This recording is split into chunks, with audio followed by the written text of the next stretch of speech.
We don't really know what makes animals behave the way they do, but several writers have had a stab at trying to work it out. These books include Mark Hauser's Wild Minds in 2000, Jonathan Balcombe's Second Nature: The Inner Lives of Animals in 2010, Carl Safiana's Fascinating Beyond Words: What Animals Think and Feel in 2015, and Frans de Waal's excellent Are We Smart Enough to Know How Smart Animals Are in 2016. To this list we can now add Peter Wohllebens' The Inner Life of Animals: Surprising Observations of a Hidden World. Wohllebens' name became familiar with the explosive global success of The Hidden Life of Trees: What They Feel, How They Communicate when it was published in English in September 2016. His new book, The Inner Life of Animals: Surprising Observations of a Hidden World, sold over 250,000 copies in hardback when it was published in Germany and became an overnight #1 bestseller. Now, translated into English, it looks set to do the same here.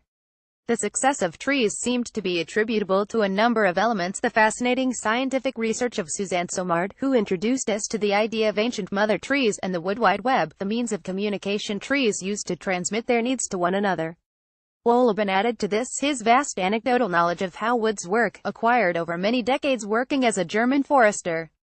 He has a conversational writing style, which is comparable to that of the chatty and accessible ecstatic Street Teresa of Avila, who is still a bestseller 400 years after her death.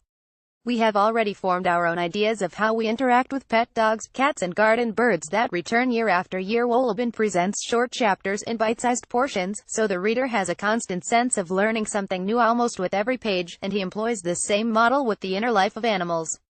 The formula is provably winning. I still felt I was on a robust learning curve as subjects as diverse as motherly love, gratitude, deception, desire, shame and knowledge of good and evil were explored one by one.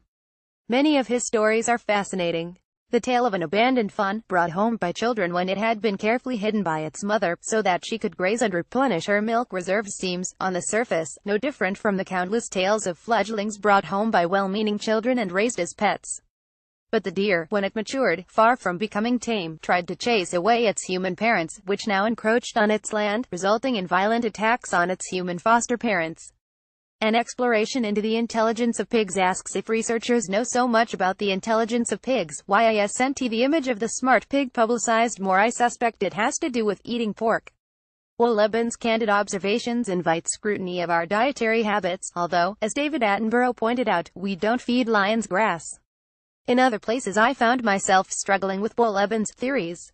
In part this is because most of us have some knowledge of living with or working alongside animals, and we have already formed our own ideas of how we interact, from our pet dogs and cats, to the garden birds that come back year after year, are the sheepdogs made accessible by writers such as James Rebanks.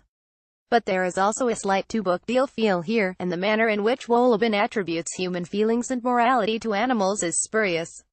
There's a lot of anecdote, not quite enough scientific rigor, and one too many references to YouTube for The Inner Life of Animals to be entirely satisfying. The Inner Life of Animals by Peter Wohlleben is published by the Bodley Head, £16.99.